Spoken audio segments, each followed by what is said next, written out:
الہ نہیں ہے مگر کیا؟ الا اسماء سمیتموہا، مگر یہ جو تم نے نام بنا رکھے ہیں، کسی کو حاجت روا تم نے بنا رکھا ہے، کسی کو مشکل کشا بنا رکھا ہے، یہ سارے کے سارے جو بت ہیں تمہاری، کوئی بارش دینے والا الہ بنایا ہوا ہے، کوئی بیٹے دینے والا الہ بنایا ہوا ہے، کوئی بیٹیاں دینے والا الہ بنایا ہوا ہے، الا اسماء سمیتموہا، یہ محض نام ہے، لیکن حقیقی بات یہ ہے کہ اس اللہ کے علاوہ تمہارا کوئی الہ نہیں ہے۔ آپ بھی بولا کریں تاکہ آپ کا بھی حصہ ہو جائے،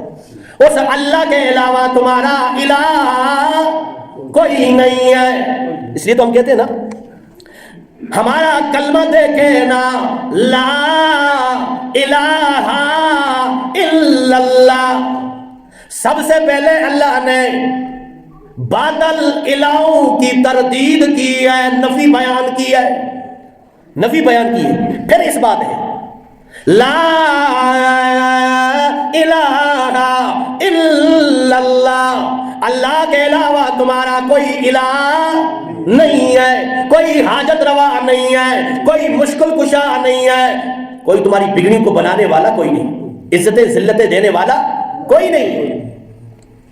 صحابہ کرام نے اپنی گردنیں کٹوا دی اسی عقیدے پہ، حضرت بلال رضی اللہ تعالیٰ عنہ کو تپتی ہوئی ریت پہ لٹایا گیا اسی عقیدے کے لیے۔ نبی مہربان صلی اللہ علیہ وسلم سجدے کے اندر ہوتے تھے، اوجری ڈالی جاتی، نبی مہربان صلی اللہ علیہ وسلم کی بیٹیوں کو طلاقیں ہوئی اسی عقیدے کے لیے، علاقے سے بے وطن کر دیا گیا اسی عقیدے کے لیے، نبی مہربان صلی اللہ علیہ وسلم کے راستے میں کانٹے بچھائے گئے اسی عقیدے کے لیے، نبی مہربان صلی اللہ علیہ وسلم کو پتھر لگے اسی عقیدے کے لیے، صحابہ کرام کو تکالیف کا سامنا کرنا پڑا اسی عقیدے کے لیے کہ اللہ کے علاوہ تمہارا کوئی الہ نہیں۔ ورنہ رب کو وہ بھی مانتے تھے، اللہ کو وہ بھی مانتے تھے،